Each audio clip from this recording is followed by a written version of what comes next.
शिला गुरुदेव की जय।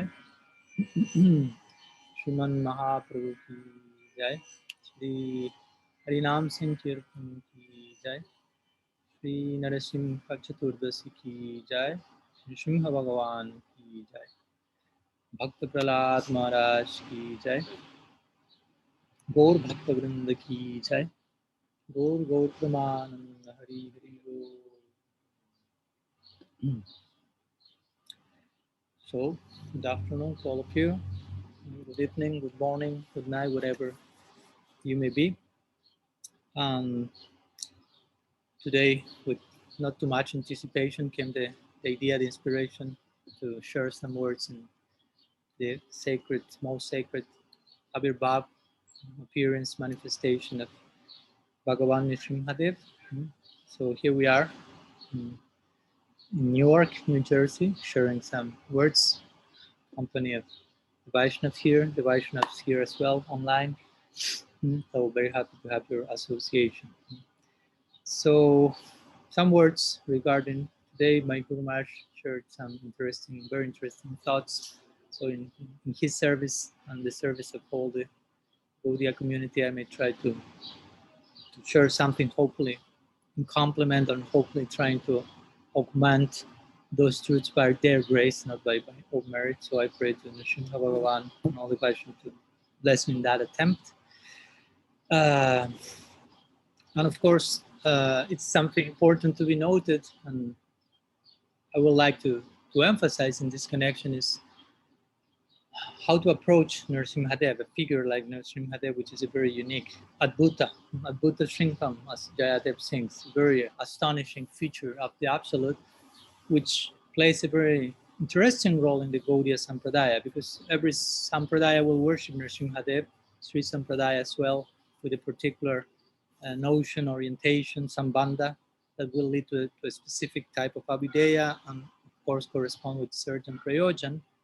So we as Gaudiyas have our particular siddhanta, sambandha, because we are particular sampradaya, so we are to be informed about how to address the figures in Srimad Bhagavan in such a way that the avideya or the practice, the type of bhakti that we are expected to embrace may happen, and the corresponding, the ultimate goal that the Gaudiya Sampradaya Mahaprabhu himself is trying to promote in the form of Braja Bhakti, and of course, Bhakti to Mahaprabhu himself in Nityanavadi. So there are different ways in which Nrsimhadev can be addressed, can be conceived, and again, we as Gaudiyas need to be acquainted with that. My Guru Maharaj today in the morning spoke, for example, interestingly, how the worship of Bhagavan Narahari is conducted in the Nitya Lila. No? How in Braj, in Golok Vrindavan, Nrsimhadev is being worshipped in the house of Nanda Maharaj by Madhu Mangal.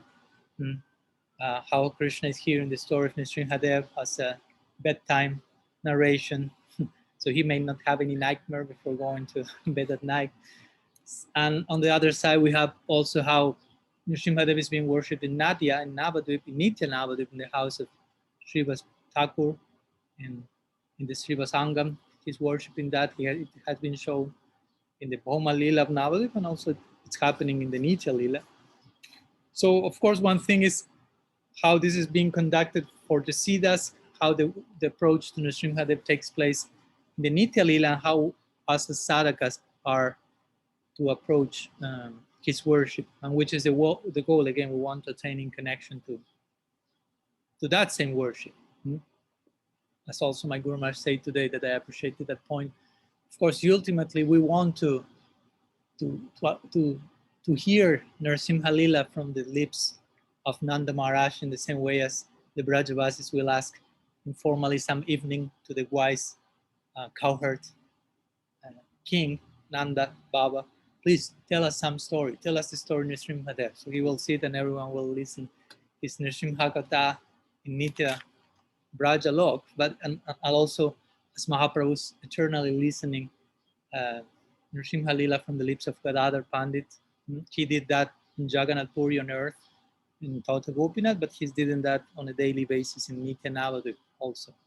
So that's also our ultimate goal. Our Nrsimha, to hear the Nrsimha Lila is not just, let's say, a means to a goal when there won't be any further Nrsimha Lila, if you will. There will be there in a particular way. We will be able to hear Nrsimha Lila Prahlad Charit again from the lips of Nanda Baba, from the lips of Gadadhar Pandit, the Nitya Lila. But in order to converge in that point, here as sadhakas, we also need how to hear Nrsimha Lila in such a way that it may take us, again, Sambandha, Videya, and in the Prayojan, in the ultimate goal, full circle, again, Nrsimha Lila is being shared from a particular way. So again, today, I cannot avoid referring to many of the points my Guru Maharaj shared today. So he referred to this nice verse from Srila Rupa Goswami's Padyavali, how Krishna is hearing Nrsimha Lila. He used to hear different stories of the Dasavatars before going to bed. This is narrated here and there. Sometimes Krishna is going once to bed. It's difficult to put him to bed. He's quite a fickle and restless boy. So just so that has to find a means to pacify him and make him rest when he's a young lad. So sometimes he may narrate, I don't know, Ram Leela, Ram Charit, Ramachandra. So, and sometimes Krishna, as a baby, will say, "Oh, that's me." And just as it, what are you saying? Go to bed. Maybe after sleeping, he may shout like, "Sita, where are you?" Oh, Ravan had kidnapped. He's dreaming about the story that he heard from Jashoda some minutes before or something. So all these Dasavatars, again, are playing out the Leelas out in the Leela, in the Krishna Leela as well. So Nrsimha Leela is not an exception to that rule. So it's interesting because, again, Nrsimha Dev, we consider it's an avatar of Swayam Bhagavan Sri Krishna. It's a partial, if you will, expression of the full, complete Purna Bhagavan Sri Krishna. But in the Leela, that Purna Bhagavan, Swayam Bhagavan Krishna is here in Nrsimha Leela and being nourished and protected in his bedtime by him. So those are the dynamics of the Leela, especially the Braja Leela. Of course, there are some other verses very interesting which show how sometimes the concept of Srini Srimha, which is a very powerful symbol as well, appears and plays itself out in the dynamics of the Leela, of the Braja Leela. It comes to mind a very interesting verse from the Hamsa Dutta. The Hamsa Dutta is a book composed by Srila Rupa Goswami, along with Uddhav Sandesh. These are two Dutta Kavyas, which means a type of poetry that involves a messenger. So it's a message sent by the beloved to the lover in separation, the two of them, through someone. Like Uddhav is a messenger in the Bhagavad for that. And in this Hamsa Dutta, the word says Hamsa Dutta. The Dutta, the messenger, is a Hamsa, it's a swan. So Lalita Saki is in Vrindavan, and Sri Radha is dying of separation of Krishna. So she and Krishna is in Mathura. That's the stage. So Lalita goes to the Jamuna to fetch some water to try to pacify Sri Radha's fever of separation, and there she finds one swan. So she sends a message for Krishna through the swan. And in that message, of course, she very lovingly criticizes Krishna from tip to toe in the context of romantic love, as we are studying also in our series of Brahmar Gita. And in one of those verses, almost at the end of the Hamsa Dutta, Lalita makes a very interesting presentation, which she invokes each and every one of the Das avatars. I've shared these verses some months ago on my Facebook, I think. And she uses these Das avatars in connection to Krishna and to find some fault in how Krishna is relating to Sri Radha. So in this message, in this particular verse, Lalita will send a message to Krishna acknowledging you are non different from Nrsimhadev. Suddenly, although in Vrindavan nobody will still say Krishna is God, but sometimes that Aishwarya comes on the surface, but only to nourish their madhurya, their intimacy. So she will refer to Krishna as Nrsimhadev, but in the context of Radha's extreme condition of separation. So Lalita says, although your pastimes as half man and half lion are long since past, you have not yet abandoned the mood of that incarnation. At that time, you showed favor to Prahlad, while to others you displayed extreme cruelty, tearing open their hearts, no? Hiranyakashipu. This time also you have shown preference for Akrura, who take you out of Vrindavan, right? While you tear open our hearts by leaving us so feelinglessly. So again, we see how Narasimhadev appears, in which particular unique way the Narasimha Lila expresses itself in the dynamics of Braja Lila, no? In order to criticize the very source of Narasimhadev, Krishna. The same way you tear apart the chest of Hiranyakasipu, now you're breaking the hearts of all of us gopis and showing favoritism towards Akrura, that cruel guy, and he's called non-cruel Akrura, but what to do? That's the tyranny of existence who took you away from Braj. Of course, I'm sharing this to show how this Nrsimha Lila can be depicted in the realm of Lila, but of course, this is not something that we can imitate as sadhakas. Okay, I will refer to Nrsimha in that context, that I will abuse Krishna like Lalita is doing. No. Of course, there's a lot to learn from this as well, but I wanted to, this is just an introduction. I will prefer today to focus a little bit more of how we as sadhakas are to benefit from, of course, so many things we can extract from this Nrsimha Lila Prahlad Charit, I will mostly say. And something in connection to, I would like to share today that something we were speaking some days back with Sripad Danudar Maharaj. We were invited to share Harikatha with him, and he requested me to share some words on Nrsimha Bhagavan. So I mentioned some ideas, and I try to focus on Prahlad Maharaj mostly, who is the main character of the whole show, if you will, of the whole Leela. Prahlad Maharaj, Hiranyakashipu, the antithesis, the nemesis, one on another. And Nrsimhadev appeared for a while, do what he has to do, but the main figure all along the narrative is Bhakta Prahlad Maharaj.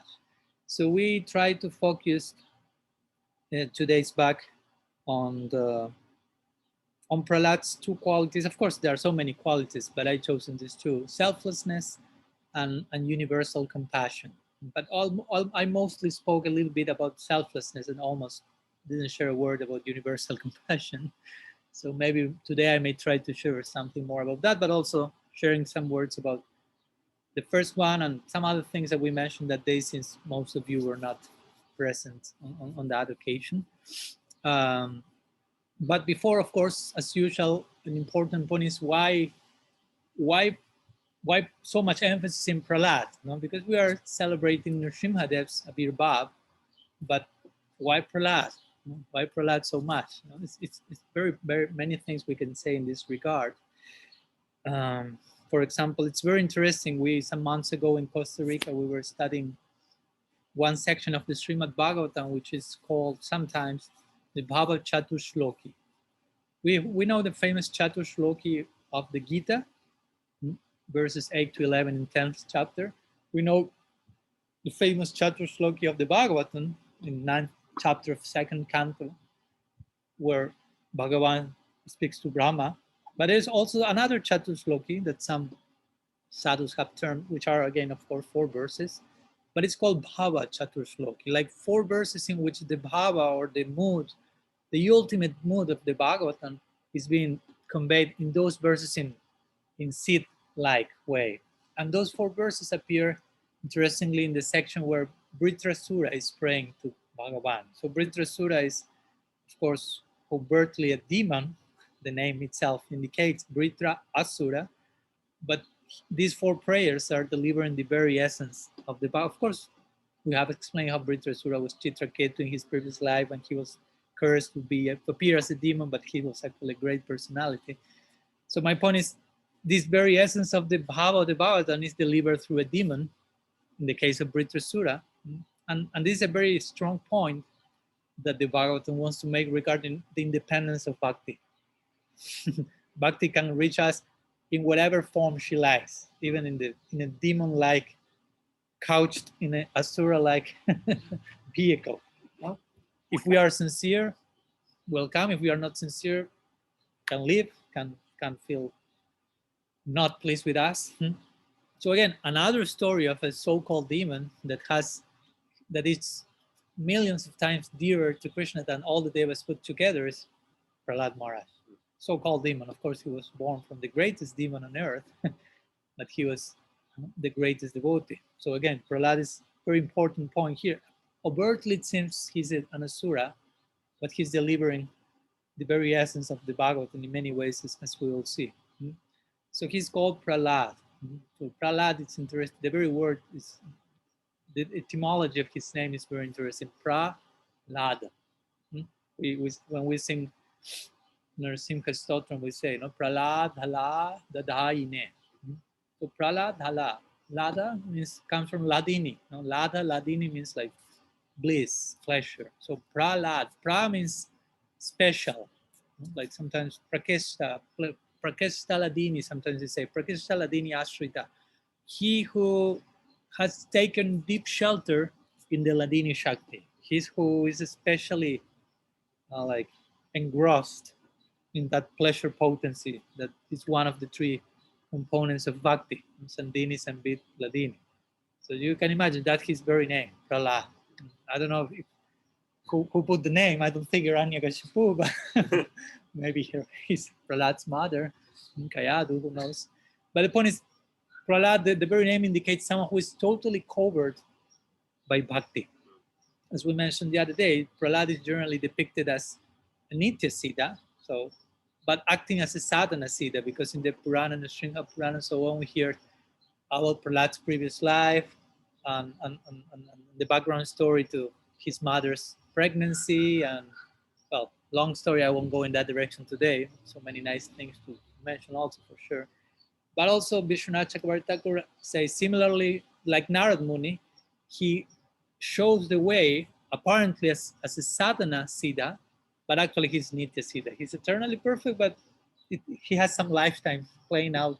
Such to give an example, and when we analyze the lifetime of people like Narad Muni, how he behaved when the sadhus visit his house when he was the son of the maid servant, and how he behaved after he left the house, all these stages like for us to as sadhaks to follow.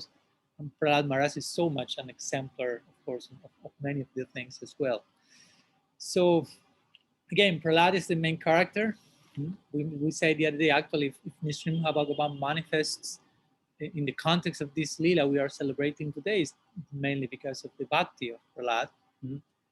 Nrsimha Dev is not born out of a pillar, but is born out of Prahlad's bhakti, we could say. I mean, that's the main force behind his appearance. We mentioned the other day, well, we may call Krishna Yashoda Nandan. He's the son of Jasoda because not only he was born from her womb, but also he was born out of her bhakti, we could say in this way. Bhagavan is born out of different forms of the absolute, appear out of different forms of bhakti, which act as wombs for that. So, but we won't hear that Nrsimha is called Stamba, Nandana, or Stamba, whatever, Putra or something, the son of a pillar. Because it's not that the pillar was full of bhakti and it was Prahlad's. In one sense, Nrsimha is Prahlad's son, if you want to put it that way. He's born out of the bhakti of Prahlad. And due to that particular affection for Prahlad, appears in that particular form as Nrsimhadev, and in that particular situation from a pillar, which is again uncommon. Generally, we don't hear about Bhagavan being born out of stone. That was the necessity of the moment, as we will see. And what to say, we were mentioning this idea, which I consider it's important, and we need to further, how do you say, hammer the post, which is that different forms of Bhagavan are appearing as a result of different types of bhakti. You have a type of bhakti that will give birth, if you will, to a form of Bhagavan. Not birth in time, like something temporary, but he reciprocates accordingly. As you approach me, Krishna says, I reciprocate. You approach me with the desire of serving me, but Salya, you have that desire, immediately I have that desire. Because you have that desire, you are my devotee.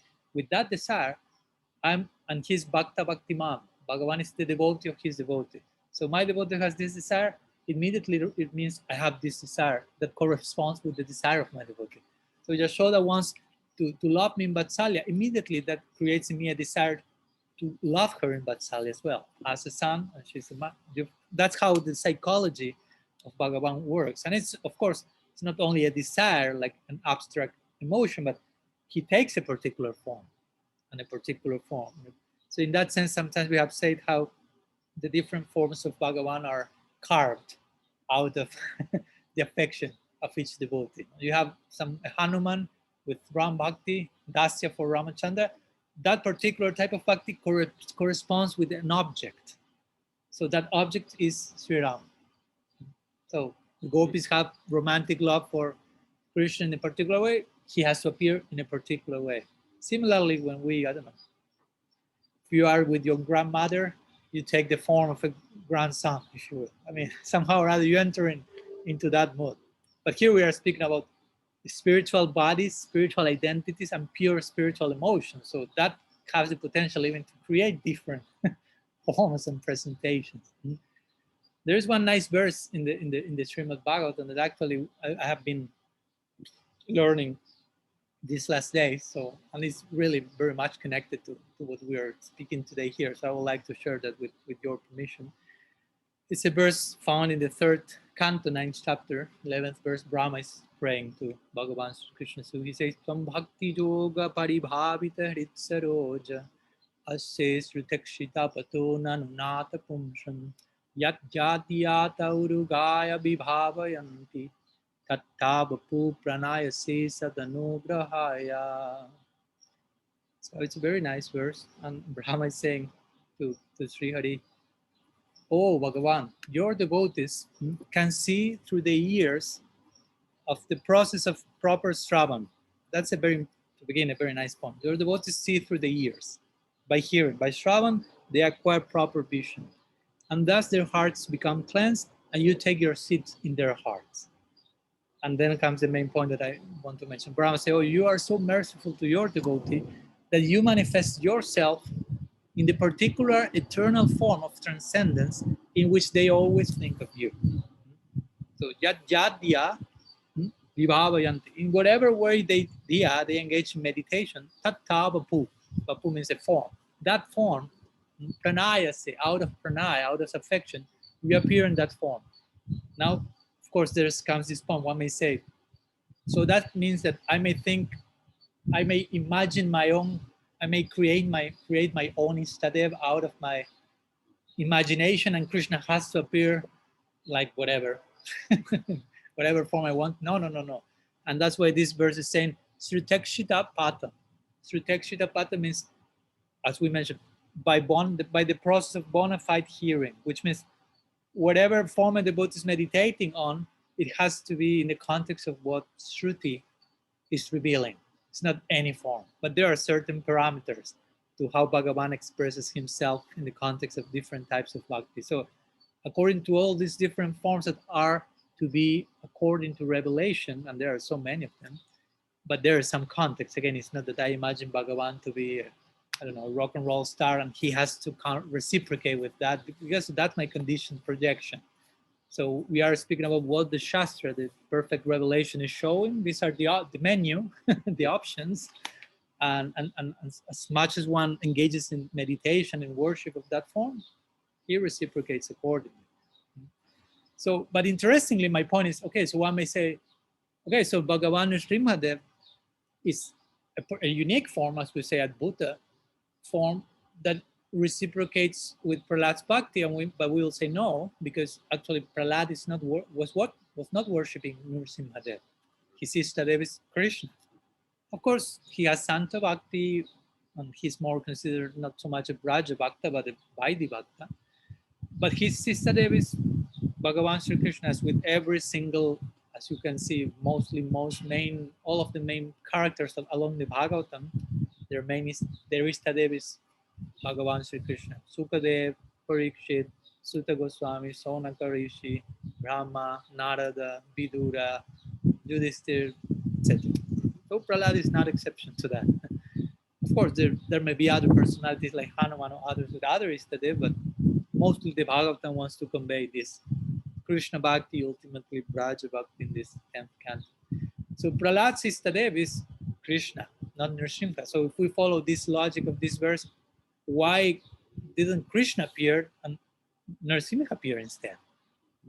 But still, there is something to say in connection to this verse and to why Krishna appeared as Narasimha. This is important thing to bear in mind. Narasimha is Krishna. It's not someone else. And Krishna is there. No, it's Krishna appearing in that particular form, as we will see, or as you may know already, because there were some other things in play in the Lila that had to be respected, if you will. Why? Because first, of course, Krishna appeared in that form to protect Prahlad from Hiranyakashipu, to protect his devotee. And he had, I mean, he could have, one could say, okay, but he could have appeared as Krishna and Sudarshan and Zoom. Goodbye, Hiranyakashipu, go, Hari, go. But also we know that Prahlad is not the only devotee involved in the whole dynamics. And one of these personalities is also Brahma. Brahma is depicted generally as a Sakama Bhakta, but it's a Bhakta nonetheless. And as you know, Hiranyakashipu performed all this tapasya, trying to be blessed by Brahma, asking him, give me Amar, give me immortality. And Brahma said, I am not immortal myself, so what to speak? So as you know, Hiranyakashipu presented, he tried to think himself out of this world and say, I have this interesting list of things. I won't be killed like this, like that. This is the condition. So grant me all this stuff. So Brahma said, okay, I have to reciprocate with my worshipper. So Krishna said, okay, Brahma is my devotee. We know from the Bhagavad. So while protecting Prahlad, who is my main devotee here, I have also to, protect Brahma's promise to Hiranyakashipu. So I cannot appear as Krishna. Because Krishna have more to do with Nara Lila. And Brahma said, you won't be killed Hiranyakashipu by human, nor but by an animal. Of course, Krishna is not human in every sense. He's human-like. But he appeared in this particular form, half human, half lion. So to really fit into Hiranyakashipu's desire. So it was interesting because Bhagavan appeared in that way. So he bestowed he supported Brahma's words. He protected Prahlad. And he also supported Hiranyakashipu's wish. He wanted all these conditions. Say, okay, no problem. I won't go against you. Of course, we know Hiranyakashipu overtly is a demon, but in the depth of his being, he's a great devotee and one of the two gatekeepers of Vaikuntha. As we mentioned the other day, offering Narayan a good fight, offering Bhagavan a good experience of Vira Rasa that he wanted to taste that. So that's the point. No, Prahlad was a Vaidhi Bhakti again, a Vaidhi Bhakti of Krishna. Krishna protected him by manifesting himself as Nrsimhadev, which sometimes it is said that Nrsimhadev is the chakra of Bhagavan, the Sudarshan chakra, appearing personified, if you will. So that's a very interesting idea, as we also have discussed sometimes. The word Sudarshan, what does it mean? And we see so many times one another Sisupal or this and that Krishna invoking Sudarshan and beheading these asuras. But the word Sudarshan means vision, and Su means proper vision. So Sudarshan means proper vision. So it's not so much like a gory thing that heads are being cut and blood is there, but it has to do with I'm cutting your head means I'm uprooting your distorted appreciation of reality and purifying you from that anartha, from that covering. So that's Sudarshan, means proper vision. So as generally all the things are stuck there in our head, if you will. So that's a very symbolic way of that. So again, in this way, Prahlad Sistadev is Krishna, but Krishna appears in this particular form to also respect Brahma's promise and Hiranyakashipu's desire and protect, of course, Prahlad Maharaj in this way. Also, we could say that Nrsimha, today I was hearing some words for Bhakti Gaura Nrsimha Maharaj, one lecture he gave some years back, and he mentioned an interesting point. He said, also we could consider Nrsimha Dev as the protector of the Siddhanta, because, as we know, when Hiranyakashipu tried to kill Prahlad after so many attempts, unsuccessful attempts, finally said, I will myself kill you. And Prahlad was totally He's in Shantaras, as we know, so he's a Shanti Bhakta. He's in peace. He has no fear, basically. Up high, he has no fear. So Hiranyakasipu said, are you not afraid of me? The whole universe is afraid of me. That was the most fearful thing for Hiranyakasipu. The whole universe is afraid of me, and my own 5-year-old son is not afraid of me, and I am about to kill him. He's totally in peace. So what's going on here? And Prahlad, of course, say, what he say, no? Ito anishnim ho, parato anishnim ho, yato, yamito to anishnim ho, baer nishnim ho, hridaye nishnim ho, nishnim ho, nadi nishnim ho. Basically, the point is, my point was, I'm not saying he literally said that, but that's the idea. Bhagavan is everywhere. He didn't say Bhagavan Nrsimhade. He said Bhagavan is everywhere. My Ishta is everywhere. Inside, out, in the heart, outside the heart. So the vision of an Uttam Bhagavata, which sees Krishna everywhere. We have the vision of the Kanishta Bhagavat, we'll see Krishna in a localized way, altar, if you will, guru, like very unidirectional perception of the divine is there. The altar closes, I leave the temple, and I start to behave as if God does not exist. I enter the temple, Jai Bhagavan, I fall to the ground, I may offer. At least we have to start somewhere. At least you perceive God in one place. So the Madhyam starts to see God a little bit more, no? In the Vaishnavas, here and there, not only in the deity. In theory, she knows it's everywhere. In theory, not yet in full vision, but the Uttam Bhagavat will really inhabit that concept. The theoretical concept of the Madhyam, God is everywhere, the Uttam Bhagavat is really living there, seeing that. So Prahlad Maharaj is a perfect example of this total perfect vision that Krishna says in the Gita also. Yamam pasyati sarvatra sarvam chamai pasyati nachamam sapranasati nachamena pranasati. For he who sees me everywhere, I'm never lost to him, he's never lost to me. So this is Prahlad. So as you know, Hiranyakasipu says, so your God is everywhere. Yes, that.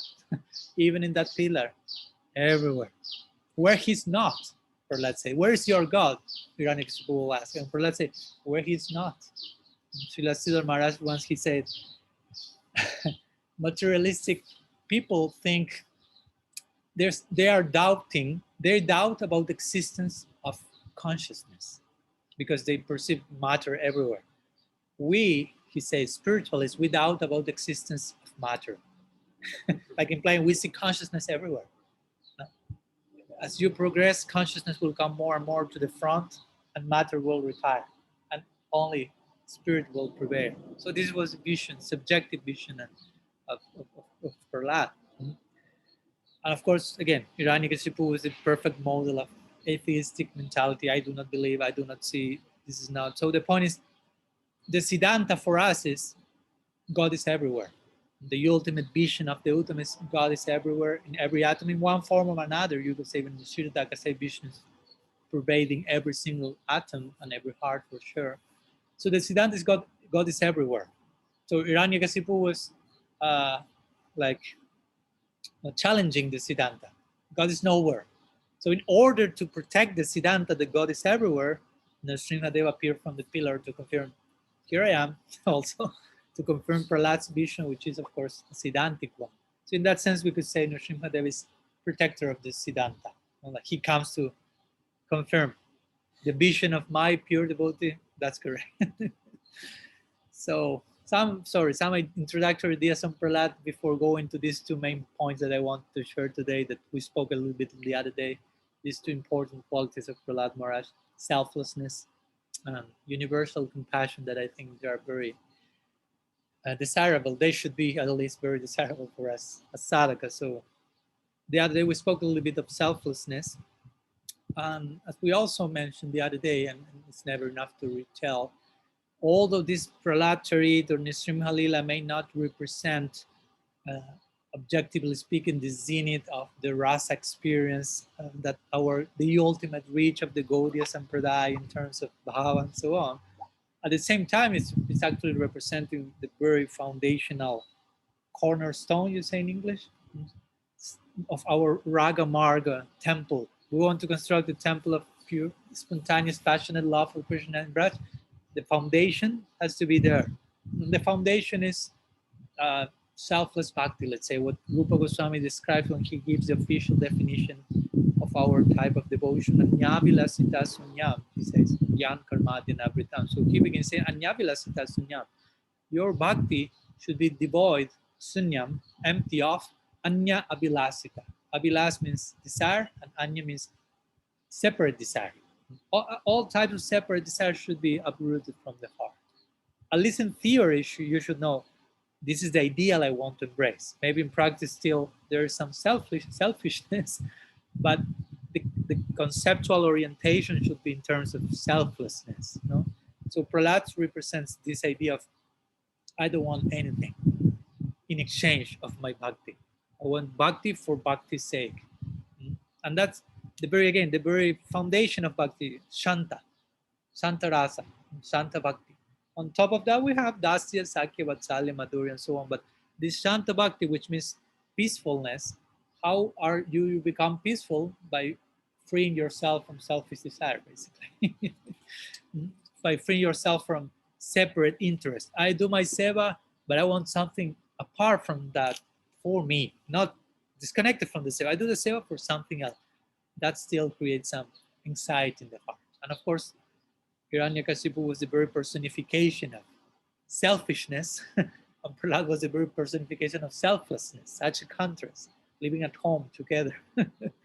So we have to go through this in our Gaudiya project. We have to become selfless. We have to free ourselves from all selfishness and again, and exhibit this universal compassion before attempting to experience the divine possessiveness that the Brajavasis show for Krishna, which is such a high prospect. The divine attachment that they show, that's great, but we should understand on the foundation of that, there's full selflessness, full purity, full universal compassion, especially when they came on earth as the Goswamis. In the Gaur Lila, we see how compassionate they were, how much sacrifice they were willing to make. But again, this Prahlad Lila, Prahlad Maharaj is showing peace, as I mentioned, peace because of being freed from separate interests. The Srimad Bhagavatam will say, Bhayam Dvitiya Viniveshatasya, famous verse.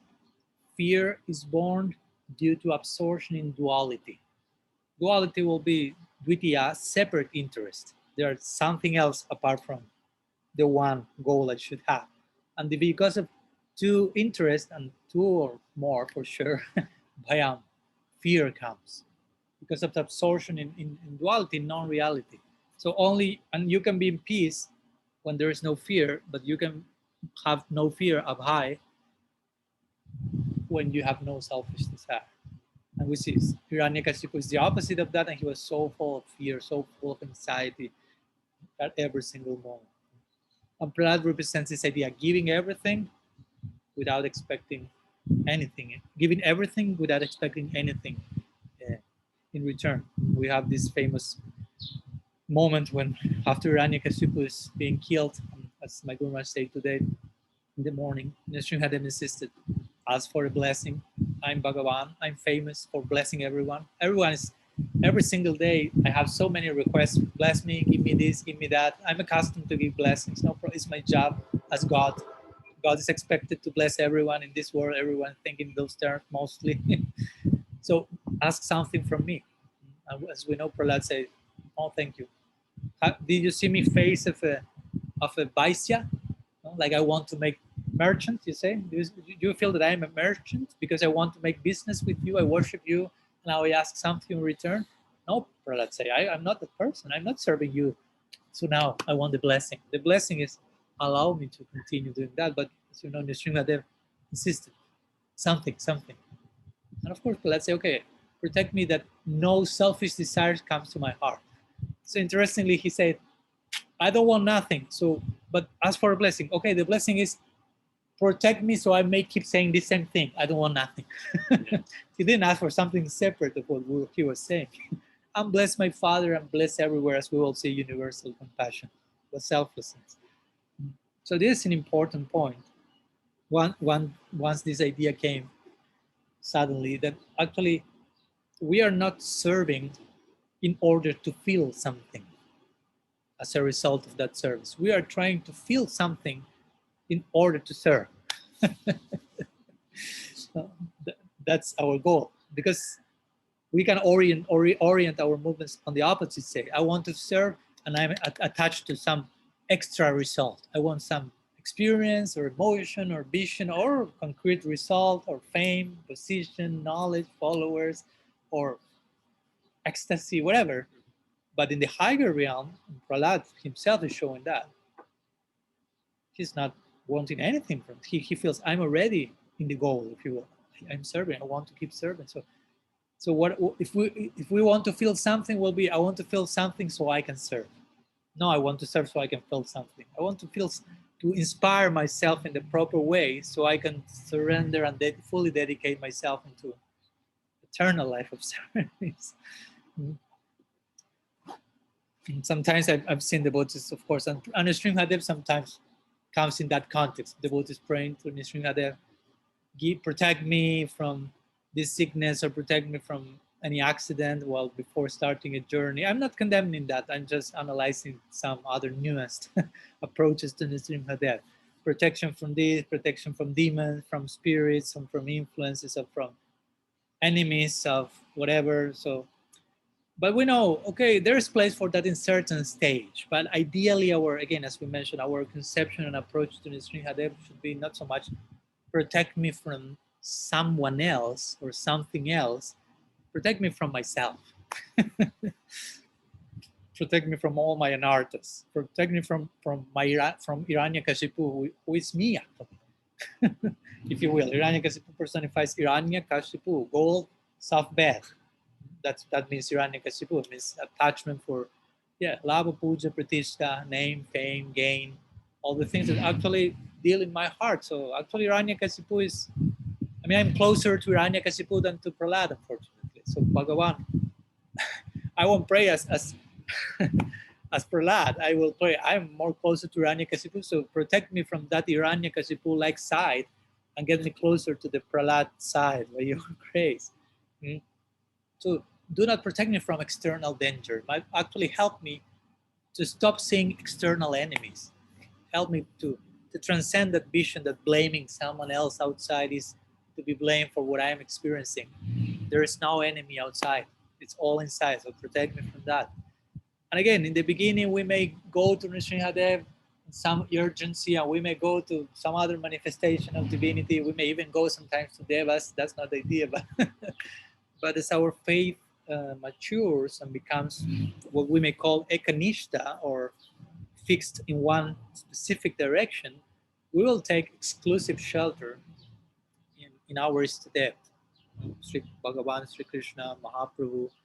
Understanding all these other features are partial manifestations of this complete Purna Bhagavan. So I don't need to go here and there for so many things as well. Sometimes, of course, the Shastra recommends that understanding. There are some devotees who are not on that level. No, I don't know, in the Srimad Bhagavatam himself, you will find the Narayan Kavacha. This, how do you say, armor, protective armor, that will say main, and there's a whole long list of prayers. Narasingha, protect me in the southwest direction, and may Dambantari protect me in that other direction from this influence, and may this, and all different expressions of the divine. But gradually, if our faith grows and becomes again more exclusive, pointed, fixed, we will fully depend only on our Istadev. And that's Prahlad's standard, for sure. But it has to happen naturally. Now, you cannot also force that. And if that's not happening, meanwhile, Shastra contemplates some other possibilities, and you can pray to Narasingha before starting driving your car to work or something. But eventually, we should understand where it all converges. So in this way, Prahlad Maharaj, going back to the idea of selflessness, and I have to speak about universal compassion this time. Selflessness is something so. I do not have time here to play out all the implications of what does it mean to be selfless, but the selflessness of Prahlad, even though we may say it's not speaking of Braja Bhakti again, that's the foundation, and that's pointing to the Braja Bhakti. As all the other Leelas for us Gaudias, point ultimately to Braja Lila. Not like my Guru Maharaj will say, if you, for example, appreciate Ram Lila, Ayodhya, and you see, oh, in Ayodhya, Ramachandra, Bhagavan Sri Ram, he has wife, he has brothers, he has servants, he has different relationships that you don't find with Vishnu in Vaikuntha. In Vaikuntha, Vishnu doesn't have mother, father, like Ram has. He doesn't have friends or brothers. So there are some possibilities that in Vaikuntha are not there, but you find in Ayodhya. But actually, you cannot serve Ramachandra in those modes. You can only enter there in Dasya, in the Dasya of Hanuman. But you see that someone else is in those modes, these eternal associates, not like Sita, Bharat, Lakshman, Satrugna, etc. Dasarath. So indirectly, Ram Lila is pointing to Vrindavan in the sense, okay, here is Vatsalya, Sakya, Das. You cannot enter there, but it's possible. You see, Nitya Siddha is playing that role. You cannot enter in that role, but if you want that role, Ram Lila is pointing there. You can be Krishna's, Bhagavan's friend, lover, whatever you may want in Braj. So in that way, Ram Lila is indirectly pointing to Krishna Lila, and similarly here, Prahlad's selflessness is pointing to the selflessness that we find ultimately also in Braj, because you go to Vrindavan and it is said that in Vrindavan, Vaikuntha Prithiviyadi Sakal Chinmay, the land in Braj is Chintamani, it's touchstone. It can give everything. The trees are Kalpavriksha. They can satisfy every desire. Try to think about the implications of being in a place like that. The cows are Kamadenu. They can give unlimited. So everything is like, can fulfill whatever you want. But the most astonishing thing of Raj is that nobody there wants anything from those resources. It's not that everyone is, give me this, give me that, give me. As much, the only thing the Brajavasis will ask is some fruit from the trees, some milk from the cows to offer to Krishna. And it is said they do not even have to ask for that. The cows are naturally flowing and giving, and the trees are offering pranam and giving their fruit. Everything is serving in conjunction to please Krishna. Or Brahma says in the Brahma Samhita, Lakshmi Sahasra Sata Sam Brahmana Sevyaman. So hundreds and thousands of Lakshmis are there in Braj. Vaikuntha, there's only one Lakshmi. Vrindavan are hundreds of Lakshmis. So much Aishwarya, so much opulence. But again, nobody's asking anything for themselves. Total selflessness. That's the point that we find in Braj. Even though overtly it may seem they are not selfless, they are just enjoying. But if you really pay close attention, you will realize here I find so much selflessness. So Prahlad's selflessness for us Gaudias is also shedding light of that selflessness behind it.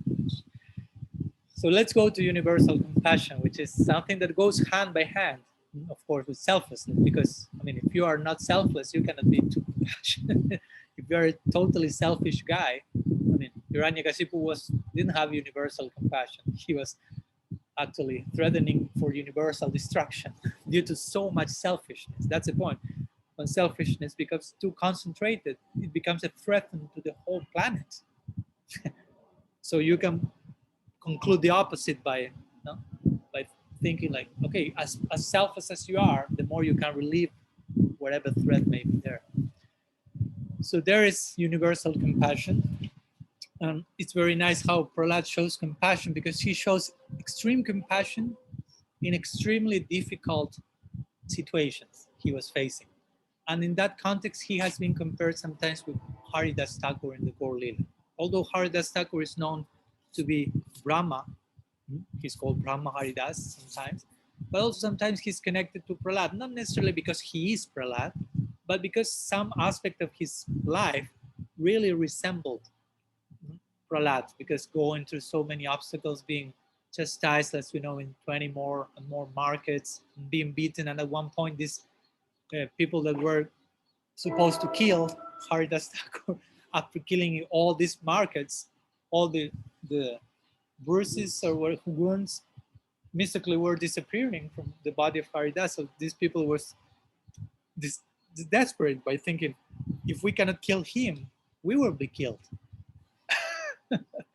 So they were starting to pray to her, just please die. You can imagine someone crying to you, please die, die, because if you don't die, I will die. And Haridas was so compassionate to them to say, I don't want you to suffer for my sake in any way. So if because I won't die, you will die, I don't want that. So I will die. So you don't die. Try to think about how much willingness will you have to do something like that. And to the people that was trying to kill you, I will die for you who were trying to kill me. It's not that I will die for my mother, for my son. Okay, that makes more sense. But I will die for that guy that 5 minutes ago was beating me to death. And now he's imploring, please die, because if not, I will die. Which was a totally selfish concern. I don't want to die, so please die yourself so I don't have to die. Farideh said, okay, no problem. So he died for a while. Some type of resurrection was thereafter. So some Jesus-like patterns were there as well. So he decides to die by compassion for them. So similarly, we find this with Prahlad. I mean, Prahlad never hated his father, who tried to kill so many times, more as much as these Muslim people tried to kill Haridas. So many attempts to kill him. He wanted to kill him himself, and eventually Hiranyakashipu is killed. And as we mentioned, Nrsimhadev asked Prahlad, asked for a boon, asked for a blessing. So he said, I don't want to be selfish. That's my blessing. Something more. Bless my father. The one that just want to kill me 5 minutes back, and so many other occasions want to please bless him. And on top of that, at one point he says, please Bhagavan, I'm suffering so much by seeing the suffering of all the bad jivas in this world. Please give me all the karmic reactions of these people on me. So free all of them, liberate all of them, and I remain here paying, if you will. And he was not just saying flattering words and nice words, flowery words, but he was willing to do that. So that resembles a lot also in Vasudev Datta in the Gaur Lila, who said similarly to Bhagavan, Mahaprabhu Gaur Hari, give me all the reactions of every living entity and take all of them with you. I remain here paying. Mahaprabhu was melting because of such universal compassion, saying, there's no need for that. With something like you, everyone is saved already. So the point is, it's very nice because so much obstacles they have to face. I'm not going into the details of how many obstacles Prahlad Maharaj had to face. Most of you must know about that. He was 5-year-old, so he was ready for. Try to imagine any 5-year-old going through what Prahlad went. He's a traumatized person for the rest of his life, hating his father, or maybe killing his father when he's. And we find in Prahlad he's perfectly equipoised and merciful and compassionate, extremely compassionate, especially for those who were presenting all those obstacles in my life. And Hiranyakashipu, we were speaking the other day here with my friend Dinabandhu about karma and mercy, and how sometimes we do not even grasp these very basic concepts, and we fail in being properly merciful, in praying for mercy for others, or sometimes we mistakenly demand justice when mercy wants to express itself, and we do not fully accept karma in our lives of us. So these are basic ideas, but in this type of leelas like Prahlad Maharaj and so on, we find, okay, this is no joke. I mean, you have to really know, for example, the obstacles. Of course, we are not saying Prahlad was facing some past karma, he had to deal with that, but we may do, or whatever. So sometimes obstacles may come to our life, and never like the ones Prahlad had to face till his 5-year-old. But we need obstacles at the point. That's a very important point along the Bhagavad. I mean, if you study our old literature, you find most of the stories are in the context of difficulties and challenges, and without that, life is so boring. and we need that our devotion is put to test. That's important constantly.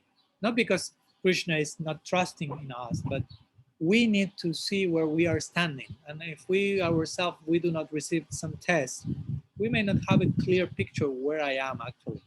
Because if everything is nice and whatever, comfort zone like, everything is happening according to my so-called sweet will, I may feel everything is okay and perfect, but suddenly some difficulty comes. Sometimes everything explodes, and you realize, wow, I thought I was in better shape, and this little probe is showing me, uh-oh, I need to work on so many things, and that's good. That's great. You are being enlightened about where you are actually standing. So it's a sincere devotee will pray that way. Will pray to Bhagavan, please send me tests, not from a masochist spirit, but send me tests because I want to know where I am. I don't want to cheat myself. And I know I may have the tendency of doing that and may not even be aware of how I'm self-cheating myself. So please send some tests that make clearly showing where I am and what's the necessary steps to be where I should be, where I think I am now, but I may not, but I should be. So I need to establish, as we always say, if you want to know, I mean, we need to clearly know where we want to go, but also where we are, like this GPS system. Now you have to establish where you want to go, destiny, but where you are, because only one of the two doesn't work. So you need the two elements. So clearly establish which is the ultimate goal to attain, and of course, all other goals in between, middle term, long term, short term, but where I am now in a realistic, authentic, sincere way. And only when those two things are clearly, we can establish this is the path, it will take this, you will have to pay this. This is the price to reach from here to here. Not the currency will be Saranagati. So this type of tests or challenges shouldn't discourage us, but actually should activate our longing. These so-called obstacles are coming only to for us to realize I'm making progress. Now, if you are running, you are passing obstacles, you realize, okay, now I'm further than before. I passed one obstacle. Like the Goswamis, they wanted all of them to join Mahaprabhu, but Sanatan Goswami was put in jail. Raghunath Das Goswami was in the jail of his house, if you will. His parents didn't allow him to join. And all of them had so many difficulties. And did that get discouraged and say, okay, we won't join Mahaprabhu? No. That obstacles were created in him, throwing fuel to the fire of their longing. So in the same way, whenever we find any obstacle, we should understand this obstacle is not coming with the intention of discouraging me. It's coming with the intention of nourishing my hankering, my longing, my determination. And of course, when we speak about someone like Prahlad or someone else, or the Goswamis themselves, not that they need obstacles to increase their longing. They already have the longing. They already are made of longing. They are ragatmikas. So the very self is constituted of longing. But in those cases, the obstacles will show the strength of their love, if you will. The love is already there, but it will come out explicitly. Sometimes it is said in connection to this, love in separation sometimes helps to showcase what's inwardly present in the heart of a devotee. Like, for example, the example like even when you tie an elephant, and the tied elephant will show, in order to free himself from that tie, show a strength. But it was already there, but it was not being appreciated because he was not tied before. You follow? So this tying will be the obstacle that is not creating something new in this case, but will show what's already there in the case of the Nitya-siddhas. But for us as non-Nitya-siddhas and non-siddhas, this obstacle should nourish and help us increase our longing, wherever comes to us. As Prahlad Maharaj, we should deal with that soberly, in a sober manner, not get discouraged, get depressed, getting excited, get fear. But sometimes one would say destiny is what comes to us, and free will is how I choose to react to that. So destiny means the unavoidable thing that is coming in front of me. I cannot choose, but I can choose how I respond to that. So that's free will. That's in my power of decision. So Prahlad is a very perfect example of this. He had to face so many things, not because of karma again, but because of Leela in this case. He was not going against the current. Why this is happening to me? I want something different. Okay. Hiranyakashipu offered him poison to drink. Okay. He offered the poison to Bhagavan, and the poison became nectar. And he drank it all. And he became enlightened by drinking Amrit. Of course, you cannot parental advisory not to imitate at home, but that's example of the Nitya Siddha. He didn't found obstacles. Everything is conducive. As Bhaktisiddhanta Saraswati Thakur will say, everything is potential paraphernalia conducive to the service of Bhagavan. If we see otherwise, we need to change our angle of vision. We don't need to change the world. We need to change our angle of vision. And interestingly, in the midst of such a difficult scenario, Prahlad was absorbed in remembering Bhagavan. Actually, it is said that we know of this Navalakshan Bhakti, this ninefold Bhakti Shravan Kirtan, because of Prahlad. He's the one who revealed, he established this Navalakshan Bhakti in the Bhagavad, which is the very foundation of our own daily sadhana, Shravan Kirtan. And of all these 9 processes, Rupa Goswami has outlined different personalities who personified each one of them. And Prahlad has to do with Smaranam. So he was absorbed in Smaranam and not sitting on a sofa in the midst of a very peaceful environment. He was threatened with death at every stage by his own father at home, but he was absorbed in Smaranam. When he went to the, not to the Gurukul, but to the Asura Kul that Hiranyakasipu sent him, and all this unfavorable environment, absorbed in Smaranam. So in such a complex situation, and again, our tradition presents this idea, complex situations are conducive if you know how to deal with them. Bhagavad Gita starts with Vishada Yoga, the yoga of despair, first chapter. Bhagavatam starts with Pariksit being cursed to die in 1 week.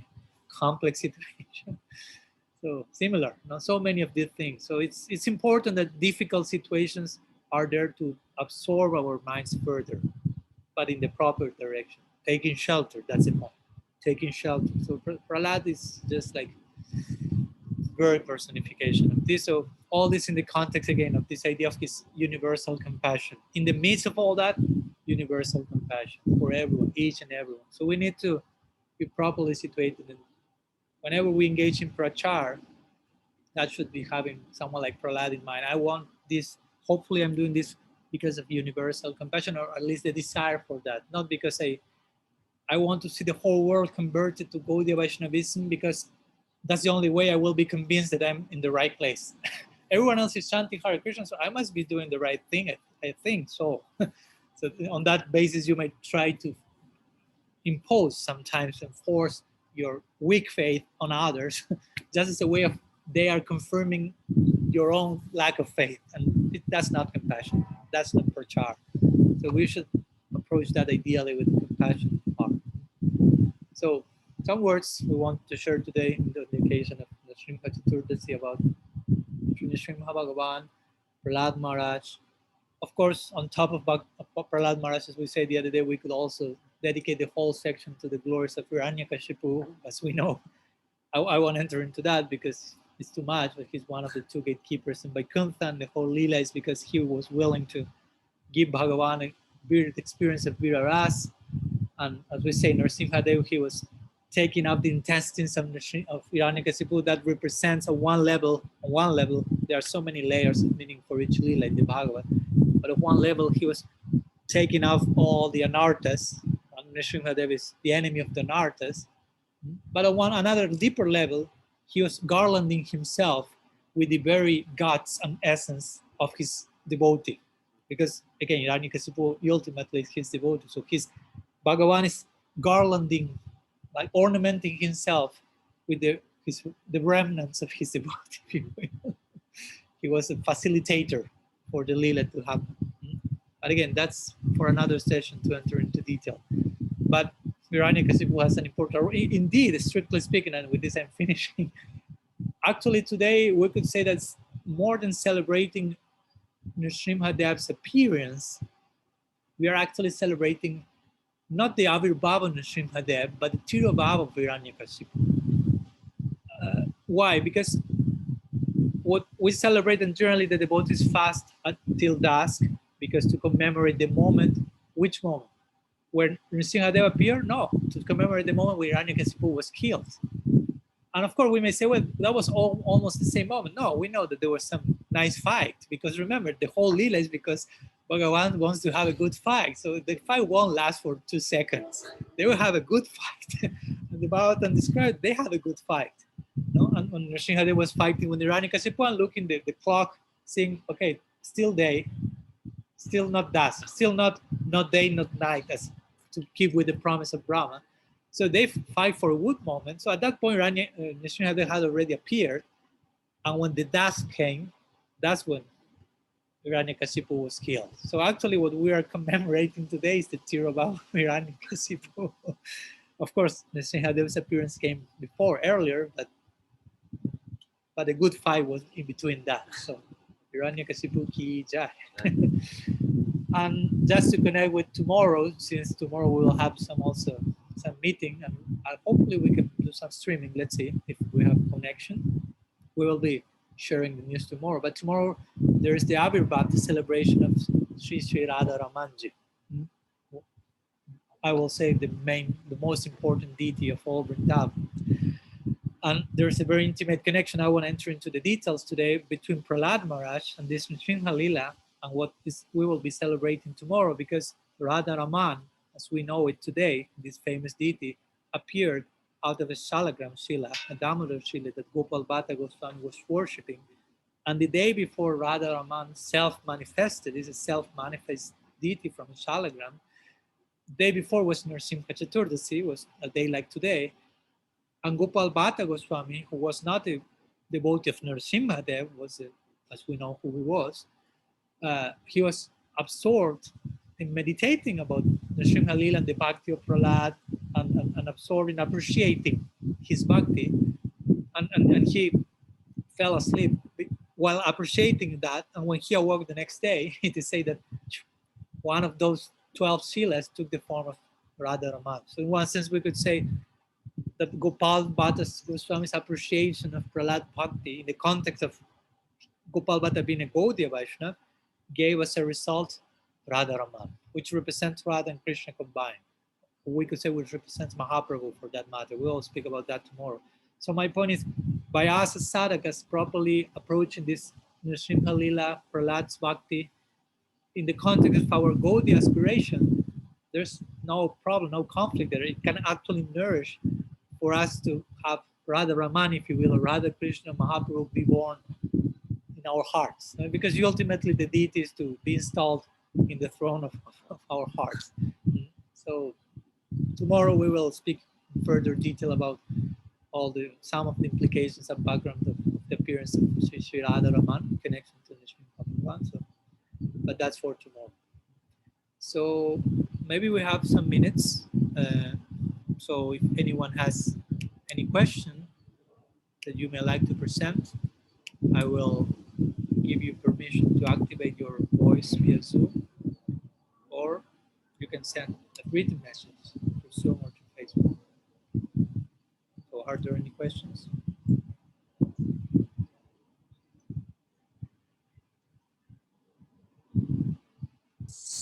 Maharaj, can you say what time the class will be tomorrow?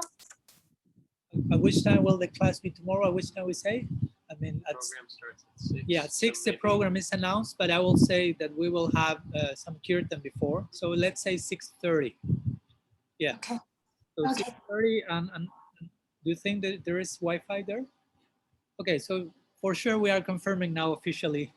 We will do the class tomorrow, 6:30 EDT time, and in this same Zoom link and password, and via Facebook Live as well. Thank you.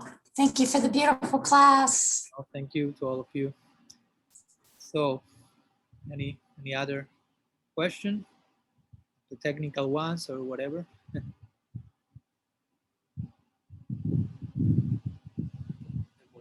Okay. Here, Dinabandhu Prabhu has one question. He is presently joining me. Thank you, Maharaj, and pranam to all the devotees. So just any question that you may like to present? Sorry. Yeah. No, it's something activated here. Okay. You spoke about Lord Narasimha being born from the bhakti of Prahlad Maharaj. Prahlad Maharaj's particular type of bhakti giving rise to this form.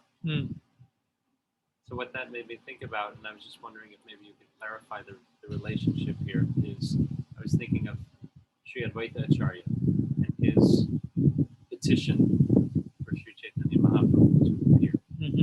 Just how this is similar, how it's different, Okay. like that. Okay.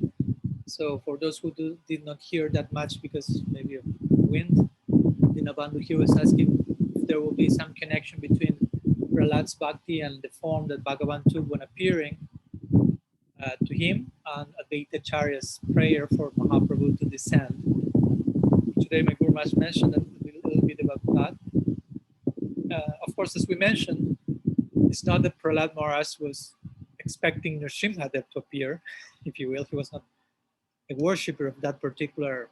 Nrsimhadev was not his Istadev, basically. He was for Sridhar Swami or our famous Pradyumna Brahmachari in Gaur Leela, which Mahaprabhu then named him Nrsimhananda Brahmachari.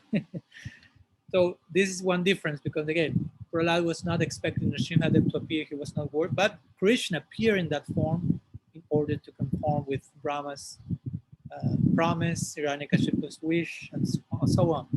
So in the case of Advaita Acharya, when he is invoking Bhagavan to descend, he's pointing in a particular direction that corresponds with, I mean, he's praying for someone specifically to appear, that is the one who appeared.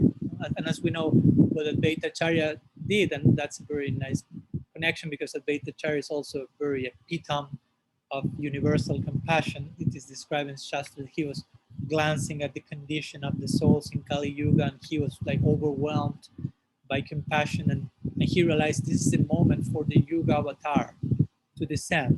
But at the same time, this moment corresponded, as we mentioned, and I won't go into too much detail, but with Krishna's desire of tasting these three things that are the main reasons for Mahaprabhu's descent, to taste the greatness of Radha love, Radha Pranay Mahima, who also is like to realize what she finds in him, the beauty she perceives in him from her vantage point of view, and what's the joy and the happiness she experiences by doing that. So these three desires manifested, if you will, corresponded in that particular moment when the moment for the Yuga Avatar was there. So Advaita Acharya prayed not only for the Yuga Avatar to descend, but for Swayam Bhagavan himself to descend in order to satisfy those three desires. And in the context of doing that, he established the Yuga Dharma and so on. So that gave rise, of course, to Sri Chaitanya Mahaprabhu, which we call not so much Gaur Narayan, but Gaur Krishna. It's not the Yuga Avatar function. I mean, it's the Yuga Avatar function with some added feature, if you will, upgraded by tasting his own personal agenda, if you will, his three desires, and in the overflowing of that personal experiences, Yuga Dharma, Nam Sri Nam is distributed. So some ideas in connection to that. But yeah, in the case of Advaita, it was a very precise prayer in one particular direction. So Bhagavan corresponded with that in the form of Srimad. Something else?